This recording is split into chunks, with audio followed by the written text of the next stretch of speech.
Hi, everybody. Best wishes for Passover to anyone who is celebrating, and we're grateful for you being with us today because I know it's such an important holiday, and I hope you enjoy the whole week with your families if you're able to gather in person or on Zoom. I am uncharacteristically prepared, as I was saying. I have all my ingredients prepped, which is not how I usually cook. I'm usually doing this while this is happening, and but it's kind of nice. It's kind of relaxing to be prepared. Um, I am doing something a little differently because I used my favorite Better Than Bouillon. I needed to make the stock in advance. So instead of cooking my onions in, ouch, in the big pot and then putting in the stock, I'm going to cook mine in a pan. And I'm also going to brown my sausage in there.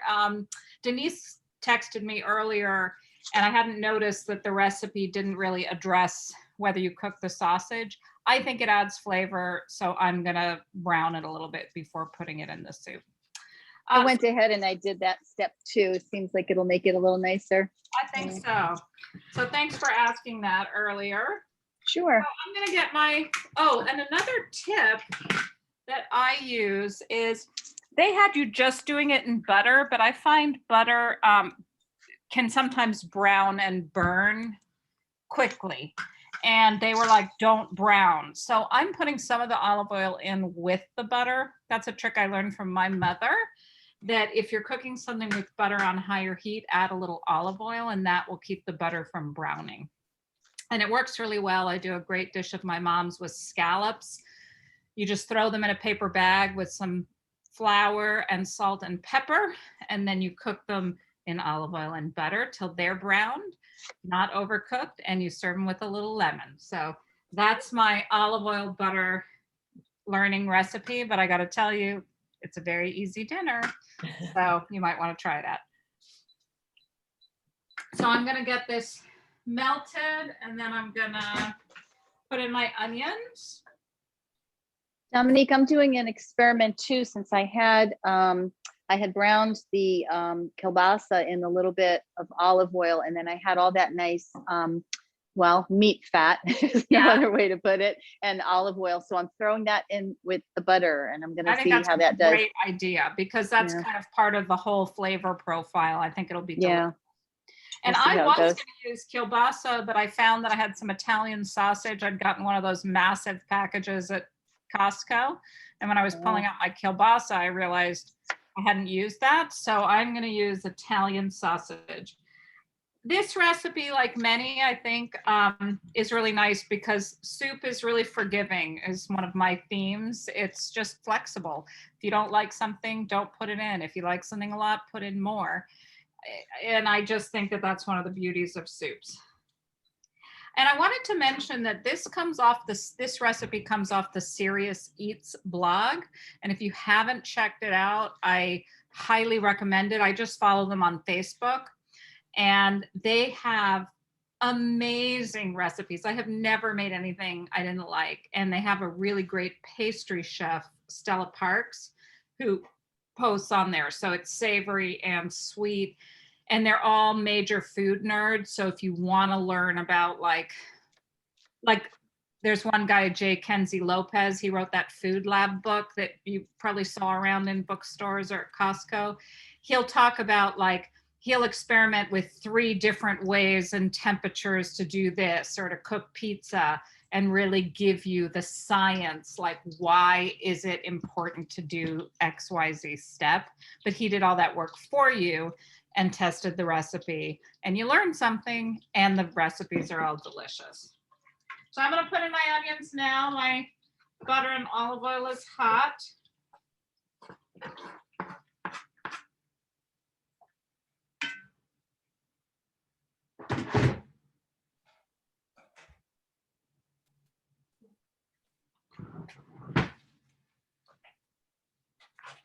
It's funny, I didn't realize how many onions 3 medium onions was. It was more onions. I thought that's not enough, but it actually is.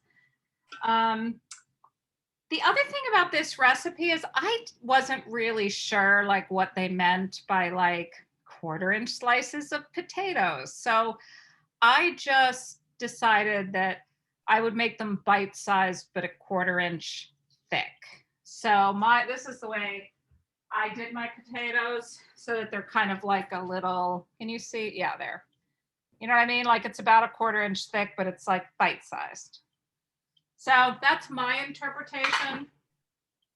I'm sure it'll be fine. And I'm sure if you cube them 1/4 inch, it'll be fine too. So Dominique, are you heating it over high heat or medium? The onions and the garlic? Heat to get it started, but then I'm going to turn it down to medium.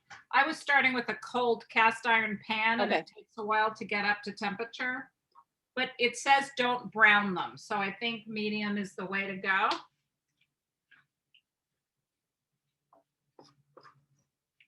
And I'm going to put in my garlic. 9 medium cloves. So I am a lazy cook. And for stuff that doesn't need fresh garlic, I get the chopped garlic at Costco and then just eyeball it.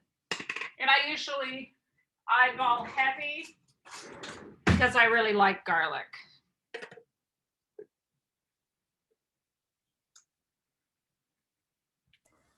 Dominique, we talked about this. I don't know if you were on when Chef Nikita was with us doing the Peruvian.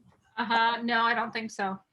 So she was saying, some people were asking whether using the one from the jar versus actual garlic changes the taste. Yep. And I mean, she recommended not using from the jar. Right. But of course, it's so easy to scoop it out. I don't know if you find the different tastes. There are certain things, like when I make a lamb roast, I use whole garlic cloves. I like the way they kind of caramelize, and I like the bigger chunks of it. For stews and stuff, I don't think it makes enough difference. I wouldn't use it if it's something very lightly cooked and you really want that bite, because I feel like when the garlic's cut, it doesn't have quite as much of that fresh bite. But by the time you cook it, I don't think it matters enough for me to do the extra step when I'm busy. And I'd rather have the easy route so that I actually cook a fresh dinner instead of ordering pizza, because I just can't deal with chopping garlic. I like your advice. Yeah. You know, if I wanted to make like a 10, you know, like, well, this is almost 25 years ago, but like I really wanted to impress my husband, you know, on our date, you know, I might have used fresh garlic, but since we're married, it's jarred. But he likes my cooking, so do the kids.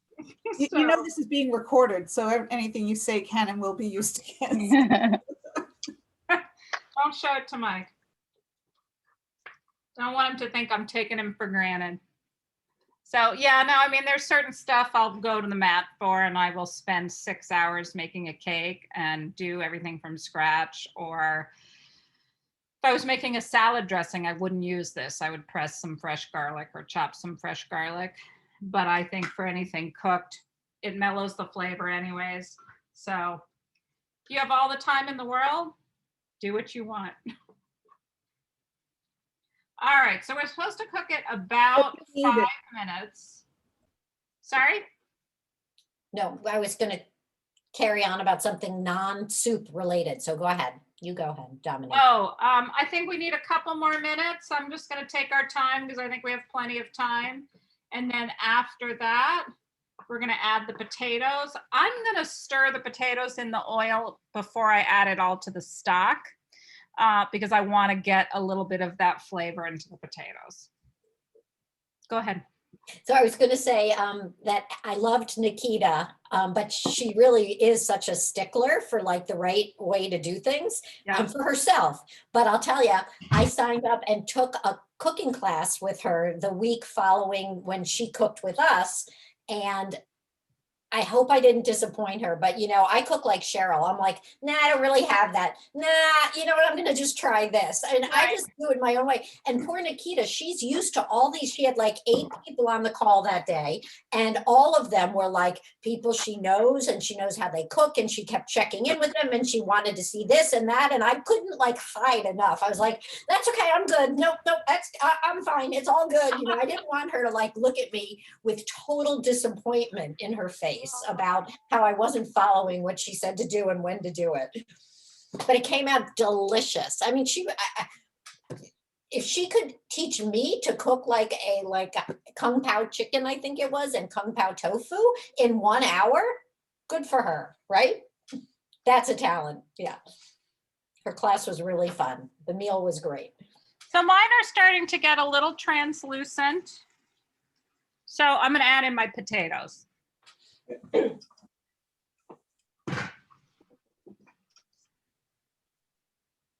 So you cook the kielbasa separately, right? Whoops, sorry. Sorry, go ahead. Joyce. Cook the kielbasa, yes. You cook the kielbasa separately from the onions and garlic? After I put my onions and stuff in, I am going to brown my kielbasa in the pan. Or you could just take another pan if you're putting the stock right in with the onions right now. I just think it adds more flavor. Okay.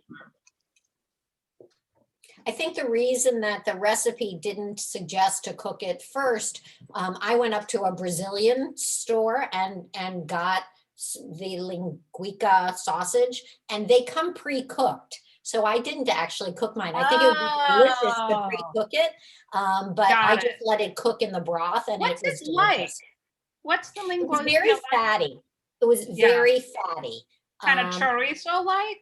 Yeah, but not quite as spicy. It tasted more like kielbasa than chorizo. Okay.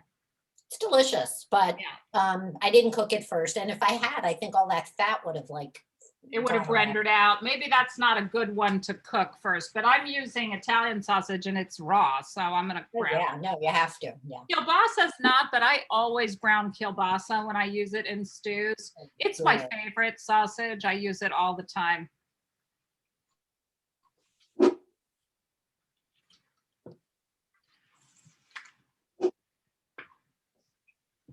Hey, Cheryl, are you still there?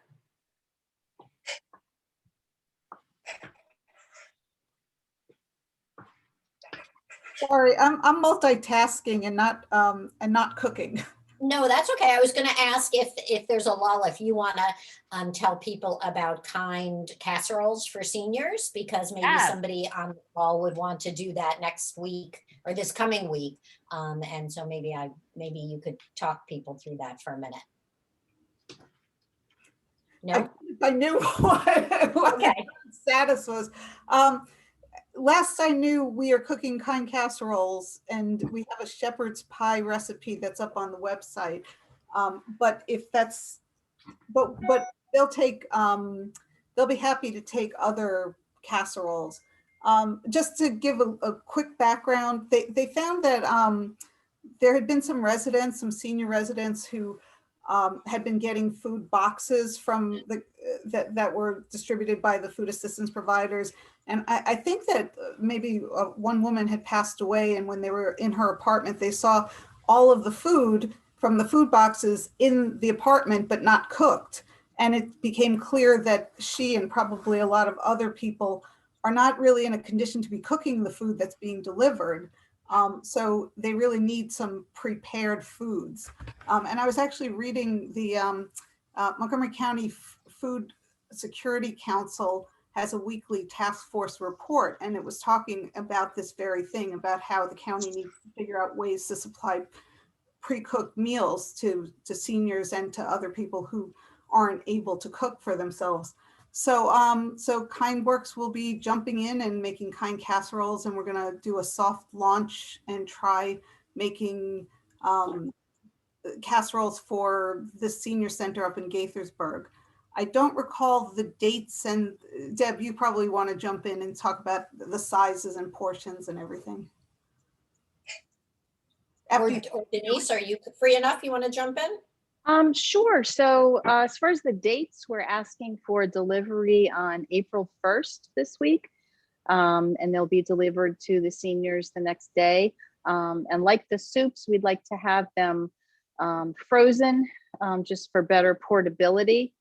And it turns out that with shepherd's pie and hopefully with other casseroles, we might do, once you get them cooked, you'll say, how am I ever going to divide this up and make it look nice? But if you get the casserole into the fridge overnight, it'll divide up very nicely, and even into something as a little bit flimsy as a Ziploc bag. That'll do the trick just fine.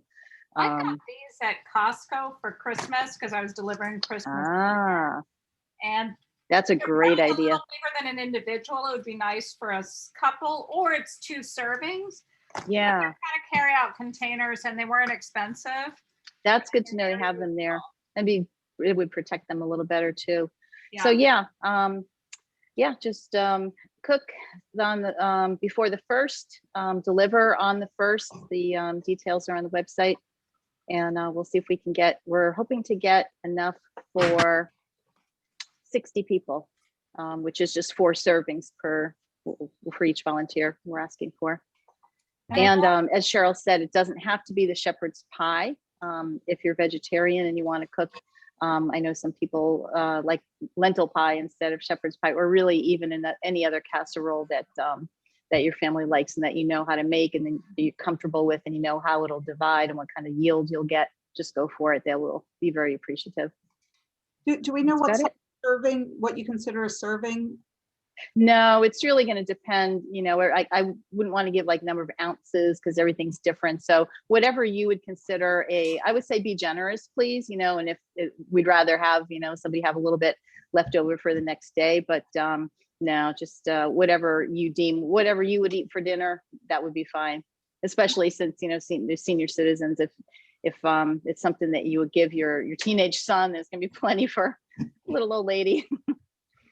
And the way we do KindSoup's the same idea. Cook some for yourselves and cook some to donate. Right. Because most people will cook a recipe that's going to do more than. What about funneling some of our soups over to the seniors? Seniors like soup. Yeah, we have been doing that. Actually, this is the same organization receiving them that is going to be that they've been getting our soups as well. Yeah. This is through Gaithersburg Cares, right? Yes. Yeah. So I've thrown my onions and potatoes into my broth, and I am cooking my sausage, and I'm just going to put some pepper in my broth. I'm going to wait till the sausage is in there before I add salt, because some sausages, I know kielbasa releases a lot of salt. And a lot of other sausages do too. So I learned on Martin Luther King Day when I put the ham hocks in, and it became too salty. Which is funny because mine wasn't terribly salty. You know what I mean? And it really made a difference what you used.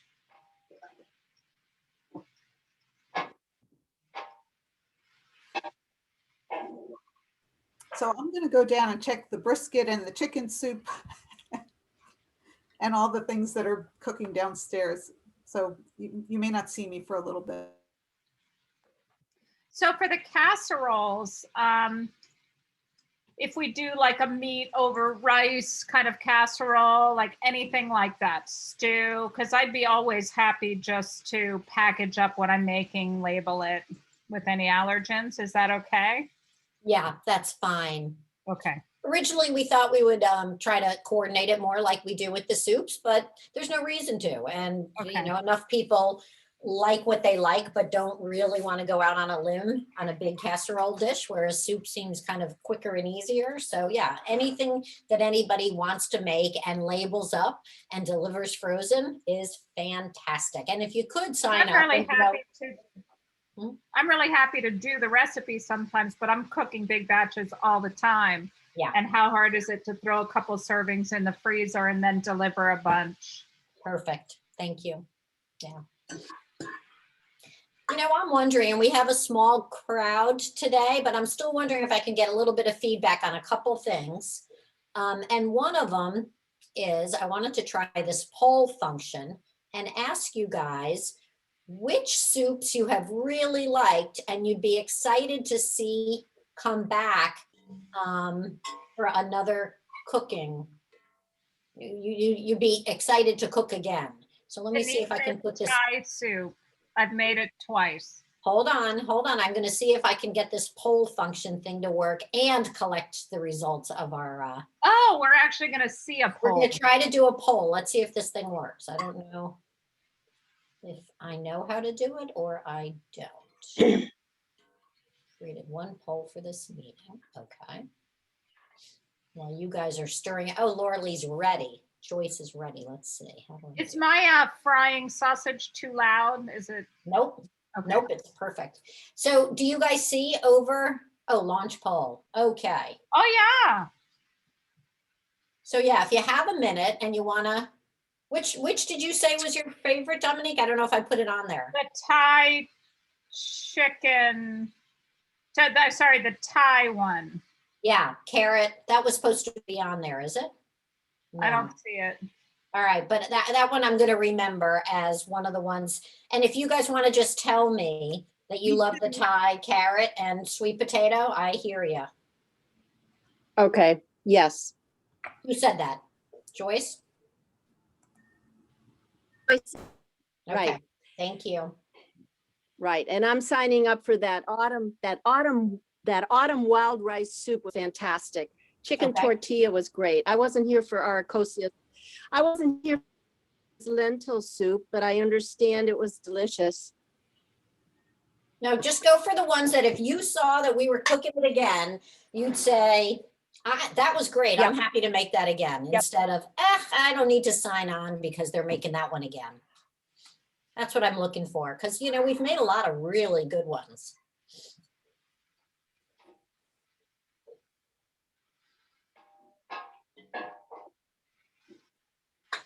Kind of fun to see the poll, kind of. Yeah. All right.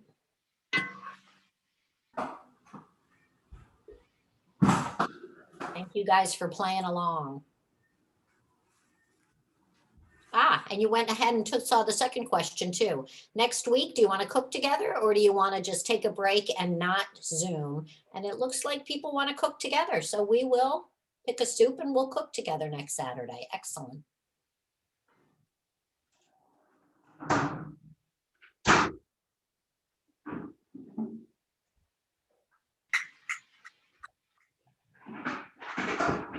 I had turned off my broth, so I'm like, gosh, that's really not cooking with the potatoes.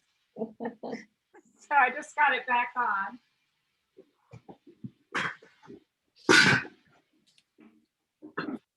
Deb, just so you know, my vote in support of next Saturday off, I'll be there if we do it.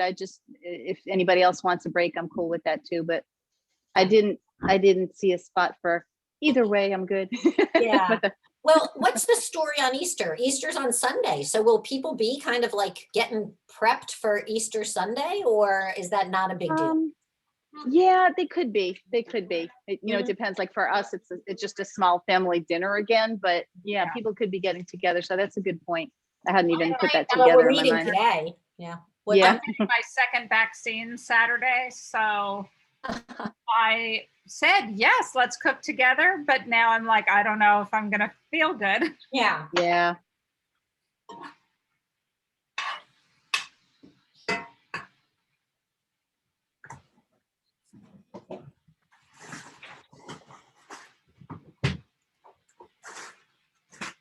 I'm not ready to put my kale in, but I went the lazy way and got the triple washed chopped kale. So.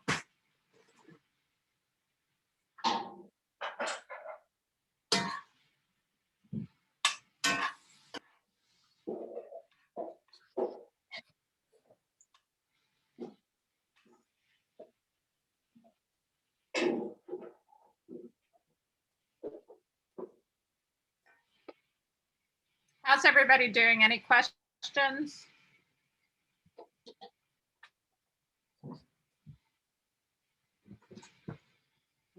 Dominique, does it take you a while to go through the kale? Do you go through and get all those middle ribs out? I don't use kale that much. I don't usually put the ribs in. I put a little bit of the rib in, but not the really thick part. So I just kind of rip the leaf off, wash it. And I'm, the thinner part of the rib, yes. And then I just cut it crosswise. It's gonna shrink down, but kale holds a little bit more than other greens. So try to make it manageable. So there's a question about using spinach instead of kale. And I would say, yes, that will work, but I wouldn't put it in as early as you're putting the kale in. Almost at the end. Yeah, it's really going to take 5 minutes to cook, whereas the kale, especially if you're using some of those ribs, you want in for much longer. Hey. Hi, I'm on my cooking thing.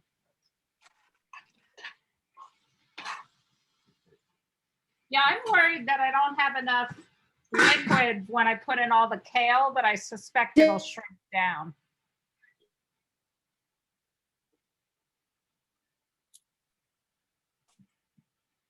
But if not, I'll just add more liquid, more chicken broth. Deb, I have a question. Yeah. Yes. Okay, so Sunday, I would like to try the Presbyterian delivery again.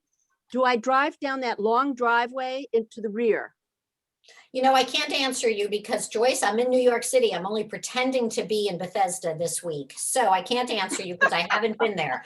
But I will tell you that she tells me that they will have signage and some obvious coolers or thermoses or something. So I don't know what to tell you other than it should be a lot easier this week than it was last week. Okay.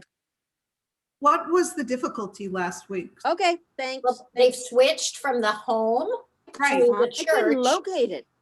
Yeah, and they couldn't it wasn't clearly marked at all that they were collecting soups anywhere.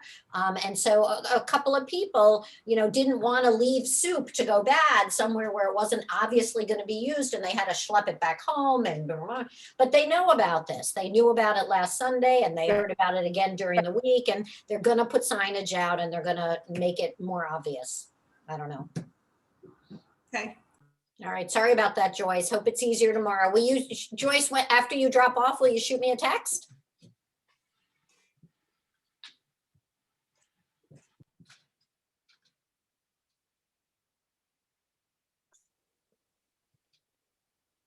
Okay. Deb, did you say that you had tried the place on Sligo Avenue, 510 Sligo? Oh, you're muted. Yeah, I did go there maybe a month ago, early on when we added them, and they couldn't have been nicer. I went around the back. There were some guys working on crates of food, and they said, "Oh, you have soup? Okay," they go right there. And, I parked right outside where that fencing was in the back, and they were very helpful. Yeah, I've been taking it there for several weeks, and the people I give it to always seem a little bemused. So I'm just not quite sure. You know what? I'll check in with the guy that runs the place again this week now that you're telling me that. I assumed it was all going well, but I'll check in with him and I'll let you know if there's anything we need to know. It might be fine.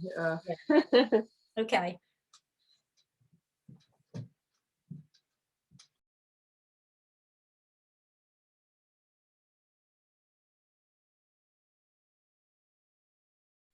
I'm running behind because of my mishap with the broth, having turned it off. So I'm just browning away and waiting for my stuff to come up to boil so I can put in the kale. Deb, how long did you let your kale cook for? Like most of the time that the potatoes were cooking, or did you do it more at the end? Closer to the end, but I'll tell you, I put a lot of kale in, maybe the amount that they told me to, I don't know. And then I thought, you know what? I love kale. I'm going to put more in. So then I had to cook it for twice as long. But so what? I kept tasting it and cooking it and tasting it. It was all delicious. So I have a lot of kale in mine. And it's just such a flavorful way to get so much good stuff in you, Yeah. So, yeah.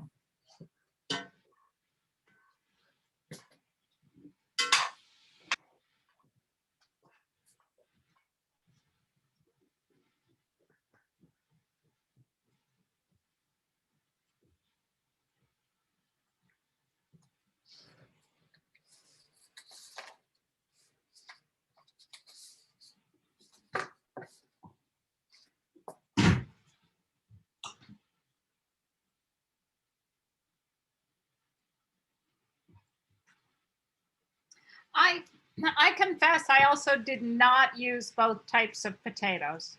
I just went, I'm using the potatoes I have. And I know that they use two different kinds. So one would dissolve and thicken the soup.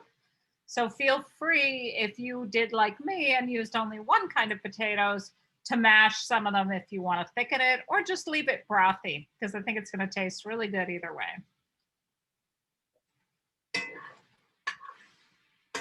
I never follow directions to the T. I just do what I want. We have a subversive group here. I know, right? Too fun.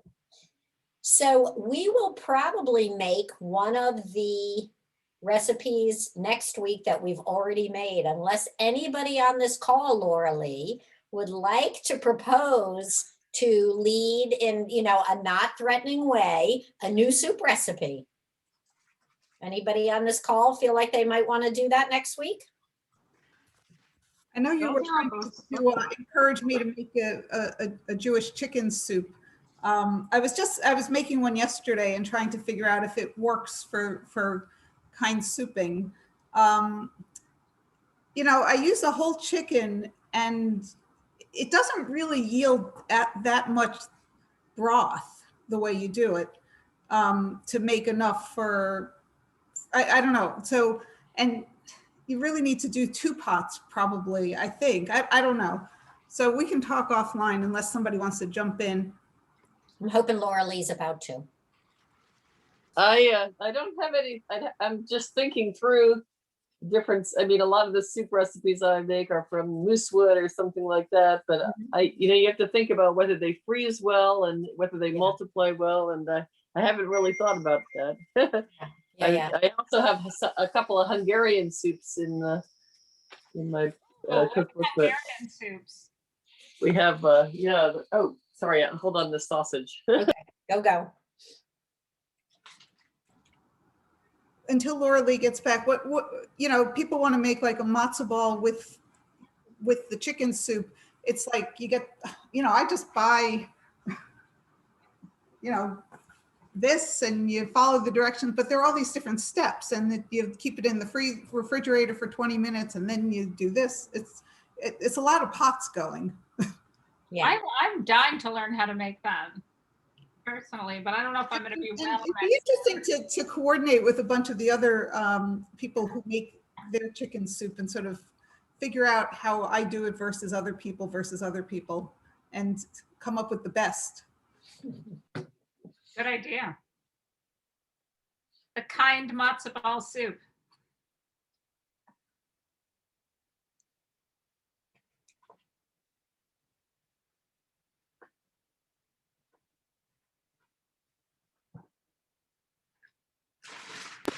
These recipes don't say whether they freeze well or not, and I don't know. So there's like asparagus soup, green bean soup, cauliflower soup. They're just basic green. like Laura Lee, the asparagus one. What's in that other than asparagus and broth? And Okay, hold on. I just lost it again here. Yeah, it is pretty much asparagus and broth and milk and parsley and dumplings. oh, yum! But probably expensive, right? A ton of asparagus and milk. Yeah. So, yeah, a little bit of, not a whole lot of milk, just a half a cup of milk per 4 cups of stock and a pound of. So that makes 4 cups. So yeah, we usually are making more like 12 cups, aren't we? So that would be tripling. That's 3 pounds of asparagus. Yeah, that's a lot. yeah. I'd have to look. Let me. I'll start looking though. Thank you. Okay, sounds good. Thanks. My broth is delicious. I have not put my sausage in, and just using the Better Than bouillon, it's plenty salty, and I haven't even put in the sausage. So if you haven't added any salt, I would definitely wait to taste after your sausage is in. And I'm going to add mine.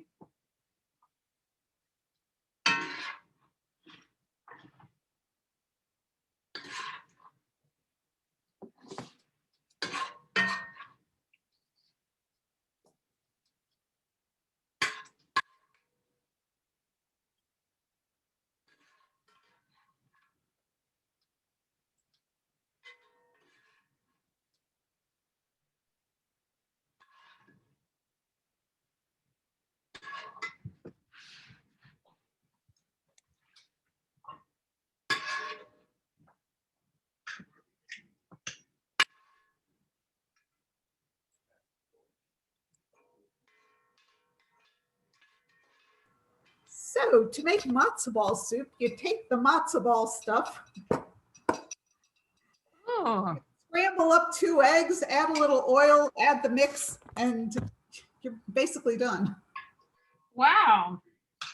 And then do you just kind of put that in your favorite chicken soup recipe?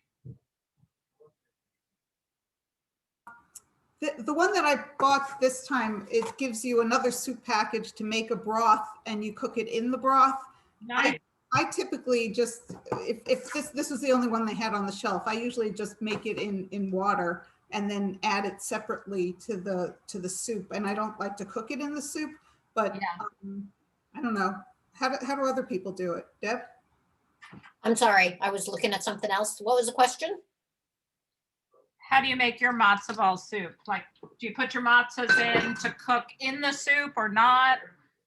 Yes, I put it to cook in the soup, although there was some reason why I cooked them separately once. I think I was having a ton of people over and I wanted to puff them up in boiling water and then move them over to the soup because I thought it was too many to throw in my soup at one time. Also, when I cook it in, you know, I'm sort of a purist. My chickens do taste and look a certain way, and if I add the matzo balls into it, it changes the flavor of the soup itself if it all cooks together. So that's why. Not in a good way? You don't like how it changes it? No. Ah, Okay.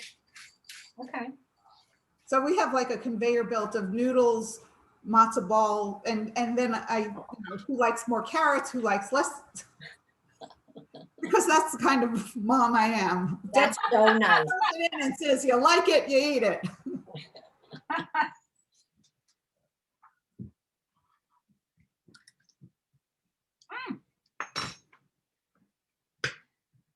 My potatoes are soft and my broth is delicious. So I'm just letting the sausage cook down, but I'm pretty much done.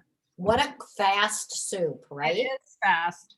And it And looks, so much flavor. I love the flavor. I didn't have what you had, Widger. Your broth turned a funny color. What do you think did that? It always happens to me. I have to wash my hands more or something. I don't know what it is.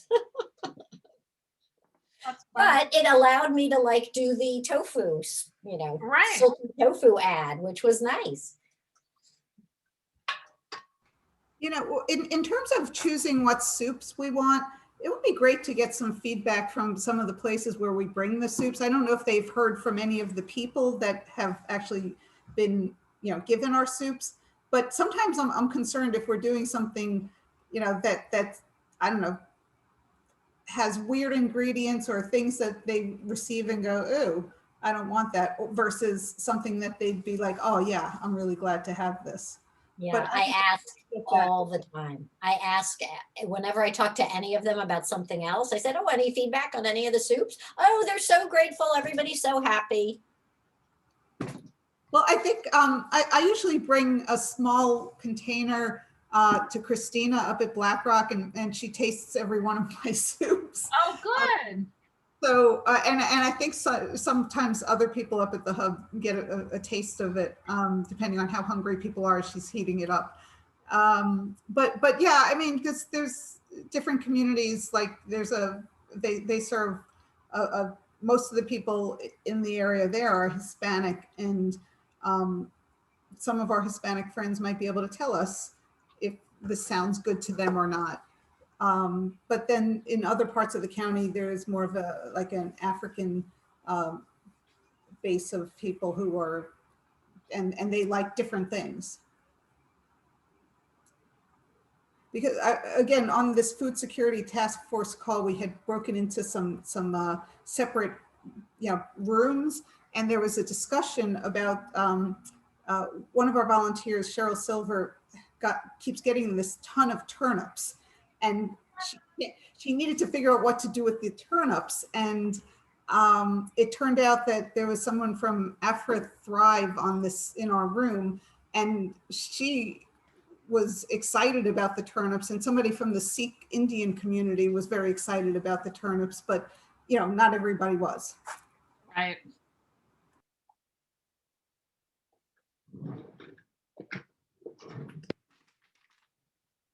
So I just put a little bit of salt and I'm done. Cool. How's everybody else doing? It took me a while for the broth to come to a boil, so the kale just went in about 5 minutes ago. All right. Yeah, I've got some more time to let it cook, the kale and the potatoes. That's a lot of ingredients for one. Is everybody doing this in one soup pot? Because mine is pretty full. I'm doing Yeah, it but I've got in a my giganto giant pot. soup pot. I've got a really big one.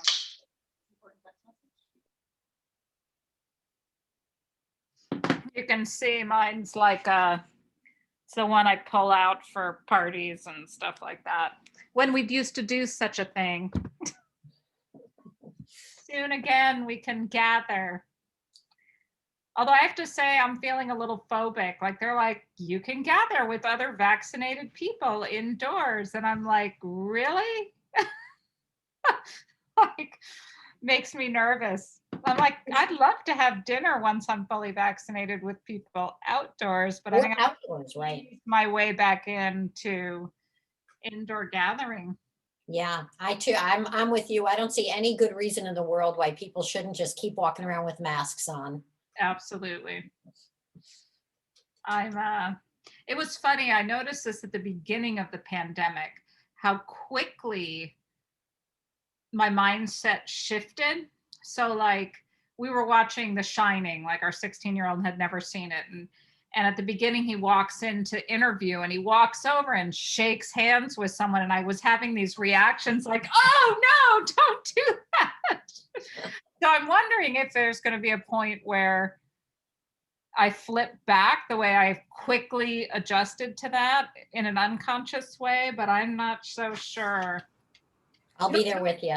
What's funny, Dominique, is the movie The Shining, you know, you're on the edge of your seat of like these like terrible things that are about to happen. And the one that sets you off is a handshake. I think there's no reason why large groups of people like church or conferences or something should ever go around again and like shake hands all day. It's just does not make sense. Mm-hmm. I remember a number of years ago at church after, I think it was during swine flu, people went to doing kind of the Buddhist greeting, you know, like I honor beside you. And that's a good one. I don't feel like when I meet new clients, I'm going to be shaking hands. Like, so now we can do the COVID in me honors the COVID in you. I had another experience. Actually, it's funny that Easter is coming up because it was last Easter. I was watching church on Zoom and then I wanted to listen to the Alleluia chorus. So I looked it up online and it was like one of those mega choirs doing it, but not during COVID. Like it was just a video on YouTube and there was like 1,000 people all next to each other. And I'm like, no, this is not relaxing. And then I went, I bet somebody Zoomed it and someone like in another country had done a Zoom Alleluia chorus and that was so much more comfortable to watch. I'm a choral director and it's been a tough year. Columbia, Maryland. Oh, nice. It's where the chorus is. Yeah. It's so we're just all muted right now. And it's hard to know when it's going to be safe, isn't it? Right. Do you Zoom? We Zoom, yeah. We have rehearsals on Zoom, and we're going to try that virtual choir thing where everybody just records their part alone and somebody mixes it. But there's no substitute for being able to be in the same space as others. Right. But you know, I was so charmed, I guess, or something, thrilled when the pandemic, like a month or two after the pandemic pushed everybody into their own spaces, the incredibly creative and almost, maybe only because it was new, but it was to me so effective to pull different people together, to come together to create a visual and an oral presentation. I don't know. I thought it really shocked me how valuable it was, the things that people were putting out for musical consumption. I don't know. The cathedral did something like that last Easter also. They had like 2 singers and 2 officiants in an empty cathedral, but the music director had done that. And they had done something where for one piece, suddenly all the Zoom windows started opening on like, and I was like, I literally started crying. I mean, but that's the kind of thing we would never have seen, experienced, or whatever. And you're grateful you did, right? And I think when we can gather together, we're going to be full of gratitude when we can get over our squeamishness. Yeah, yeah.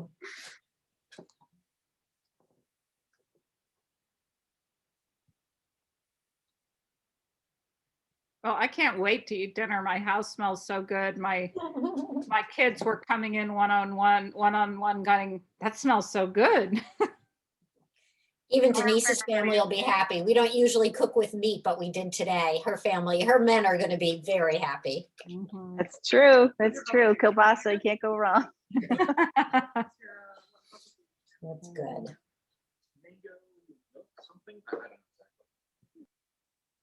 I think everybody on the call here knows about labeling and contact tracing, filling out the form, right? No These question. are our regulars. They're Yeah. in good shape. I'll tell you what, you guys get an early warning about something very interesting. I don't know if any of you have any extra time, but the county is requesting volunteers to staff certain food distributions and other sites where people congregate in areas where there have not been adequate vaccinations yet. And they're looking for us, if we're interested, to go through a tiny bit of a training and to become county ambassadors for the vaccination programs. And you're going to Really? sign people up, give them information. They'll teach you what they want. But if you want to go on our website, I just posted on the very top part of our website this new opportunity. And I mean, what a great way to give back. And they certainly will do their utmost to maintain your safety while you're volunteering. You're not, you're working like a food distribution site or something, but you're going to be doing the paperwork to interact with people about whether or not they've gotten vaccinated and how they can make that happen. So it's a great opportunity, and you can learn more on our website and then link over to the county's sign up. Yeah, I think they need to find natural community people. I accidentally got connected with someone. So my aunt's DC appointment, she's in her 80s, was canceled like 6 weeks ago, but a friend of mine had a friend in her apartment that was helping DC people get appointments. So I got in touch and she was going to help my aunt. And then she said, but I've got this lady in PG County, who needs her brother to have an appointment. And can I give you her? And I said, of course, because I was helping people get vaccines. She has been amazing. She has connected me with so many people that I've gotten appointments for. Now she's sending me all the alerts she gets of, churches that are having vaccine programs and things like that. So it's like they really need to find the natural connectors in the community that are, because she's single-handedly gotten dozens of people connected with vaccines. And then whenever she hears this Safeway in DC is taking people even out of turn just to use their, out of the line, eligibility, the phase. Yeah. So they really need to find those people. Yeah. Well, this is less intense than what you do and have done. This would just be, doing what you're told at a food distribution site or something, much less intense, but really important. Yeah. Well, I'd be interested. So are you going to send something out or should we just go to the web page? I am trying to get a newsletter out and it will be in that, but your best bet is to go to the website. I might wait till I'm fully, my vaccine's fully effective, but I would be interested, and I'd be interested to talk to them about maybe how they can find those natural connectors. Perfect. Yeah. Dominique, you may know the answer to Wait, this. Alexa Hente is tasting it. Let's see what she says. You're muted, Denise. That's because she's trying to eat something. She didn't know I was going to out her while she was tasting. It's delicious. Even the kielbasa. No, I like it. It's really good. And I didn't add any salt. I used the better than bouillon as well. So between that and the kielbasa, it's good. But yeah, it's nice texture too, like the kale's there, but it's cooked, but it's not too wilty. So I like it. Excellent. Everybody's good? Yep. Cheryl, what was your question? So apparently Walgreens has scheduled people for 4 weeks between the 1st and the 2nd. And they're getting Pfizer and are eligible after 3 weeks. So do they have to wait to go back to Walgreens, or could they sort of search for their second shot somewhere else to get it sooner? That's interesting because everyone I've known at Walgreens has been 4 weeks apart and got Moderna. You know, people who are getting Pfizer. Yeah, originally I understand their website said, we're doing Moderna, but apparently Pfizer came and a number of people I know got the 4 weeks separation and all got Pfizer. I would ask Walgreens. The thing about going elsewhere, which you can try, like some places say you need to schedule dose 2, but you don't always know what they're giving. And right. It's not going to hurt you to wait 4 weeks with Pfizer.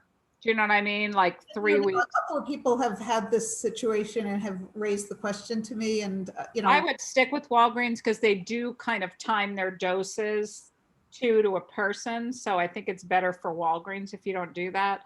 And I think it is actually tricky to be hunting down a specific vaccine elsewhere. But if you did it at Walgreens, you'll get the same one. Right. They're tracking you. I wouldn't risk it. And I don't think a week matters with Pfizer. I agree. Good answer. Thank you. But I think it'll throw them off if people start dropping their second dose. Well, everyone's tracking how many people are coming back for second doses or not coming back, not necessarily Walgreens, but the county and the state. Right. So, yeah. Anyway, I will pass along that message. Okay. Well, I think we're just about out of time, and I hope everybody really enjoys it. It was really nice to see everybody. Thank you so much. Thanks, ladies. This was really good. Happy So I have a Passover question. coming up. Quick question, Dominique. We're supposed to put the chives then on once we pour the soup into the containers, then you're suggesting garnish the top with chives? You know, the recipe does, but I think that's really more for when you're eating it at home. I would either stir it in enough so they could cook, or I would just leave them off. I don't think it needs it. Okay, good. Thanks. Good night, everybody. Thanks. Bye, everybody. Have a good week.